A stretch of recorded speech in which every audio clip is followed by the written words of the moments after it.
Hello, welcome back to Yathra's kitchen. എന്തൊക്കെയുണ്ട് വിശേഷങ്ങൾ? ഇന്നുണ്ടല്ലോ വളരെ സിമ്പിളായിട്ട് നല്ല ടേസ്റ്റി ആയിട്ടൊക്കെ തയ്യാറാക്കാൻ പറ്റിയ ഒരു വെയിറ്റ് ലോസിൻ്റെ റെസിപ്പിയാണ് കേട്ടോ. അതായത് ചുമ്മാ ഇരിക്കുമ്പോൾ കഴിക്കാനൊക്കെ ആയിട്ട് പറ്റിയ ഒരു റെസിപ്പി. ഇതുകൊണ്ട് മാത്രമൊന്നും വെയിറ്റ് ലോസ് ആവാൻ പോകുന്നില്ല കേട്ടോ, ആദ്യമേ പറഞ്ഞേക്കാം. അല്ല ഇനിയിപ്പോൾ യൂട്യൂബിൽ കേട്ടു, ഇന്ന ചാനലിൽ കേട്ടു എന്നൊന്നും പറഞ്ഞാൽ ആരും പറയല്ലേ. അപ്പോൾ ഇതാ നോക്കിയാലോ, ഞാൻ അതിനായിട്ട് കുറച്ച് കടല രാവിലെ എടുത്ത് വേവിച്ച് വെച്ചിരുന്നതാണ് കറി വെക്കാനായിട്ട്. അപ്പോൾ അതിനകത്ത് നിന്ന് എടുത്ത് കുറച്ച് ഇത് അടിച്ച് മാറ്റി വെച്ചിരുന്നതാണ് കേട്ടോ. അപ്പോൾ ഇതിനകത്ത് നമ്മുടെ ഒരു വൻപയറിൻ്റെ വേറൊരു ടൈപ്പുള്ള ഒരു പയർ കൂടി ഇതിനകത്ത് ഇട്ടിട്ടുണ്ട്. അതായത് അത് തന്നെ കറി വെക്കാനായിട്ടില്ലാത്തത് കൊണ്ട് ഇതിനകത്തോട്ടങ്ങ് മിക്സ് ചെയ്തിട്ടൊന്നും മാത്രമേ ഉള്ളൂ കേട്ടോ.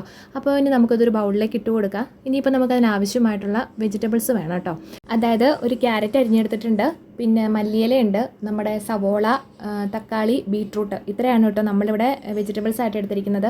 ഇതിലേക്ക് വേണമെന്നുണ്ടെങ്കിൽ കുറച്ച് കുക്കുംബർ അരിഞ്ഞതും പിന്നെ ക്യാബേജും ഒക്കെ ഇട്ട് കൊടുക്കാം കേട്ടോ. നമ്മുടെ കയ്യിൽ തീർന്നു പോയി, അതുകൊണ്ടാണ് കേട്ടോ ഇട്ട് കൊടുക്കാത്തത്. പിന്നെ പോയിട്ട് അതിലേക്ക് ഒരു നുള്ള് ഉപ്പിട്ട് കൊടുത്തോളുക, ഒരു രുചിക്ക് വേണ്ടി മാത്രം, ഒരു നുള്ള് മതിയാവും കേട്ടോ. പിന്നെ എരിവിന് വേണ്ടിയിട്ട് പച്ചമുളക്, കുരുമുളക്, പിന്നെ മുളക് പൊടി എന്ത് വേണമെങ്കിലും ഉപയോഗിക്കാം. നമ്മളിവിടെ മുളക് പൊടിയാണ് ഇട്ട് കൊടുത്തിരിക്കുന്നത്. ഒരു നുള്ള് മുളക് പൊടി നല്ലതായിരുന്നു, നല്ല മുളക് പൊടി ഇട്ട് കൊടുത്തിട്ടുണ്ട്. പിന്നെ ചാറ്റ് മസാലയാണ് ഇട്ട് കൊടുത്തിരിക്കുന്നത്. ഒരു ടേസ്റ്റിന് ചാറ്റ് മസാലയ്ക്ക് പകരം ഡ്രൈ മാംഗോ പൗഡർ ഉപയോഗിക്കാം. പിന്നെ എന്താ പറയുക, ഒരു ഇത്തിരി നാരങ്ങാനീര് ഒഴിച്ചു കൊടുത്തിട്ടുണ്ട്. പിന്നെ നല്ല വിനാഗിരി, അതായത് നമ്മൾ വീട്ടിലൊക്കെ ഉണ്ടാക്കുന്ന കള്ളിൻ്റെ വിനാഗിരിയൊക്കെ ഉണ്ടല്ലോ, അതൊക്കെയാണെന്നുണ്ടെങ്കിൽ നമുക്ക് ഉപയോഗിക്കാൻ കുഴപ്പമില്ല. കെമിക്കലായിട്ടുള്ളതൊന്നും നമ്മൾ ഉപയോഗിക്കേണ്ട കേട്ടോ.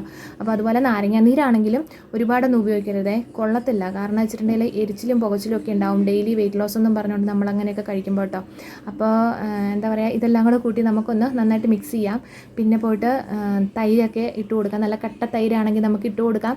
പിന്നെ ഫ്രൂട്ട്സൊക്കെ നമുക്ക് ആഡ് ചെയ്യാം. പിന്നെ മുളപ്പിച്ച പയറിൻ്റെ കൂട്ടത്തിലാണെങ്കിലും ഈ കടലയ്ക്ക് പകരം മുളപ്പിച്ച പയറിൻ്റെ കൂടെ ആണെങ്കിലും ഇതുപോലെ തന്നെ ചെയ്യാം കേട്ടോ. അതുപോലെ ഇത് തന്നെ കഴിക്കണമെന്നൊന്നും നിർബന്ധമൊന്നുമില്ല.